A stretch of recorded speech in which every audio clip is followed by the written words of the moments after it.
In this video, I'm going to cover my formula for a top ranking content piece that ranks for high search volume keywords. All right, let's jump into it. We're going to cover the format, the actual type of content that you should create and the format you should create it in, and then also promoting it, why it's important to promote it, get people to it, and how that actually impacts your ranking.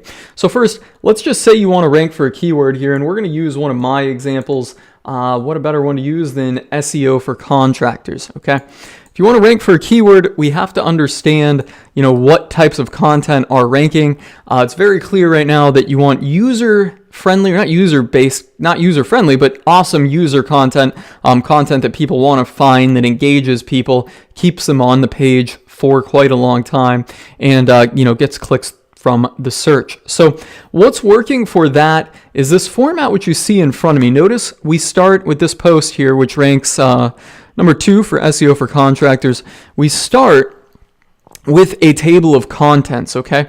So we've got the full table of contents, and this is a WordPress plugin that you use, Table of Contents Plus, right in front of people, and they land on the page. They get already an idea of what is going to be on the page. And when you're, putting out long form pieces of content like this, 2,000 to 3,000 words or more, it's not realistic to expect everybody to find everything on page, and to entertain them with the short attention span and capture their attention, the table of contents works wonders because you're already putting, the subheadings which they might be interested in right in front of them, and subsequently when they click it, it just jumps down, and on that scroll down they see that there's a lot of other content. So the format, start with the table of contents. From there, follow this format: heading, media content, and then a description about it. The description largely about it based on, or not largely based on, but largely for the actual search engines to consume themselves, and then media content to make it engaging. Now I have videos here, we'll talk about that. You could do pictures. Obviously videos do better than pictures, but it's always a factor of how much time you have to put into something and what the value of it is that you're getting out of it. If you want to do the best, video is the best. But keep in mind, no matter where somebody is on this page, right, from the top, they start with the table of contents. They've got heading, media content, blurb or blurbs, verbs, words, whatever it is. You got content in front of them that they can read. So somebody that comes on a mobile device, which is going to be probably around 70% of all traffic now, they land on the page, they scroll. They've got heading and video, heading and video, heading video, heading video, always in front of them. So this format keeps the people on the page for a long time. We're increasing the dwell time on the actual page. So following this format, table of contents, heading, video. Now the videos obviously work better because they keep people in here. And you'll notice that I've got about 10 videos on this page, and they're all short. They're all 1 to, I think the longest one is 6 minutes. So let's call them an average of 4 minutes. I could do, and you could do, a long 40-minute video, right? But the thing is people's attention span's so short, they only watch it for 1 or 2 minutes, and then they go on. Well, in this case, when you're chunking them down into bite-sized chunks, they watch this one for 1 to 2 minutes. Guess what? Now there's another video for them to watch for 1 or 2 minutes. And that adds up, keeps them on the page much longer than if you just did one long video. So chunking them down by videos works well. The other thing is Google likes showing the YouTube videos in the search results.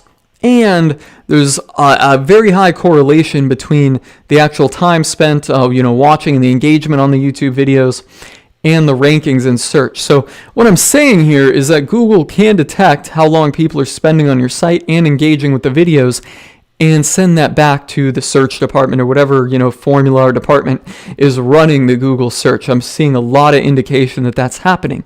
And when you think about how it could happen, number one, YouTube Analytics could directly send to Google. I don't think they've ever particularly addressed it.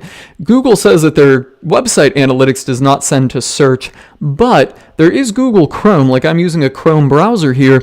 Google can detect the actual, page dwell time through the Chrome statistics. So, getting people to a page and keeping them on the page, and subsequently getting them to watch these videos, letting YouTube know or indicating to YouTube this is a high quality video and it's on this page, will work well. And what I do is I make these videos unlisted on YouTube. So the only place that somebody can find this video publicly on the web is, guess where? on my website, on this web page right here. So that's working quite well. I mean, you can see obviously it got me to number 2 for SEO for contractors. Now, let's just say that you create a piece, right? And just like I did, I created this piece. We've got the table of contents, we got the headings, got the videos, etc. It's an awesome piece. But what do you do next to promote it? Traditionally, and while still, people do backlinks, do backlink building. I've always been frustrated by that process. I find it's just a very poor return on time investment. I take a different approach. I like making Facebook ads for these and sending people to these right from Facebook, okay? And by doing that, you get users, actual users that are targeted, hopefully through a good audience on Facebook, onto this page. Google can detect through the videos and the Chrome statistics, and maybe even through shares, how relevant this page is and how people are interacting with it, and subsequently ranking it. So like this post, I did no link building on it. It got me up to page 1. I also have a piece on contractor marketing, and this piece was actually up here in the top 4, but it's still on page 1 at the moment, and this was just published in December. And what I did to do this, or what I did to promote it, and notice it follows the same format of table of contents, heading, video, and then other media content down below. This one doesn't have videos through the whole thing, but follows the same format. And just like the SEO for contractors post, I did no promoting of this by backlinks or outreach or any of that type of stuff. Simply made a Facebook ad and promoted the post like this. It's gotten 558 shares. And from the time I published this in December, starting in February, it was actually showing up quite high for a search of contractor marketing up here in the top 4. And then in the last couple of weeks, it started sliding back. I've had the Facebook ads for it turned off for about 2 months. So I think I need to start running the Facebook ads again. That should accelerate me back up here. And I'm talking minimal budget, $5-10 a day on this stuff. But if you're targeting the right keywords, and obviously that's cost, but when you consider it's cost when you're targeting the right keywords, though, that are making you money, cost doesn't really matter so much, and it's a much better return on an investment of your time if you've got profitable activities, to handle, than just saying, here's outreach or hiring someone to do outreach. I'd much rather spend it on Facebook ads. Let me just show you what the Facebook ads look like. Here's one of the Facebook ads for SEO for contractors, but going back to the one that's off, powerful contractor marketing. Again, right here, no email required, no BS, just a blog post full of powerful contracting marketing ideas that will ignite your business, right? Nothing fancy about it. You can see it's gotten plenty of likes, comments, and shares all around the web.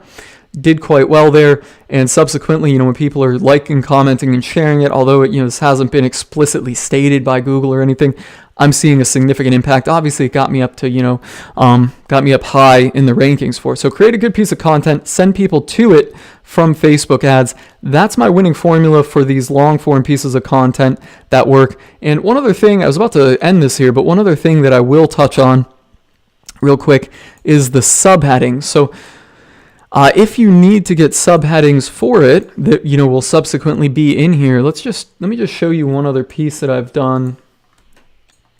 All right, this is another piece that I have not yet published, focusing on relationship marketing, the actionable guide to relationship marketing for contractors.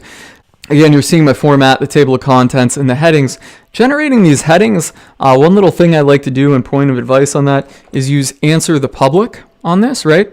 So if you come here, the free version only shows you UK, British search terms, which is, it works for us. You don't really have to pay for it. It would be nice if we got it for free still. You used to get the US version for free, but we'll put in, not content marketing, but let's just put in relationship marketing and get questions. You can see how people are kind of using this and phrasing it and subsequently make your headings related to that. So if we let it load up here,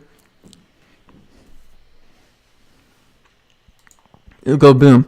And you can see what we got. So you can see a couple of observations between what shows up here and my actual content piece. So benefits of relationship marketing. Well, I've seen this, and you'll notice this comes up. How can relationship marketing benefit a company?